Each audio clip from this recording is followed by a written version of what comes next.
আমাকে যারা রাজাকার বলবে তারা পিতৃ পরিচয়হীন অবৈধ সন্তান। 1997 সনের বাজেট বক্তৃতা যখন আমি করতেছিলাম, ট্রেজারি বেঞ্চ থেকে আমাকে বলা হলো রাজাকার। আমি আমার সমস্ত শক্তি একত্রিত করে বলেছিলাম, শুধুমাত্র হিন্দুস্তানের রাজাকারেরাই আমাকে রাজাকার বলতে পারে, আমি রাজাকার নই। আমাকে রাজাকার বলে যদি তাকেও প্রমাণ করতে না পারে 10 কোটি টাকার মানহানি মামলা দায়ের করব। আমার এই বক্তব্য সারা দুনিয়া শুনেছে, পার্লামেন্টে আমার এই বক্তব্য রেকর্ড হয়ে আছে।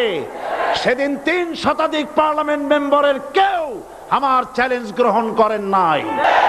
সেখানে আমি বলেছি, আমার উপস্থিতিতে যদি কেউ প্রমাণ করতে পারে বাংলাদেশের স্বাধীনতা যুদ্ধের বিরুদ্ধে আমার কোনো ভূমিকা ছিল, সজ্ঞানে স্বেচ্ছায় জাতীয় সংসদের সদস্য পদ থেকে পদত্যাগ করব। সুতরাং আমাকে যারা রাজাকার বলবে তারা পিতৃ পরিচয়হীন অবৈধ সন্তান। 1971 সনের কোন কাদা সাইদির গায়ে লাগে নাই। আমাকে রাজাকার বলে জনগণ থেকে বিচ্ছিন্ন করবা, জনগণ থেকে আমারে বিচ্ছিন্ন করা যাবে না। কারণ এই জনগণ আমার জন্য আসে না, এই জনগণ আসে আল্লাহর কোরআনের জন্য।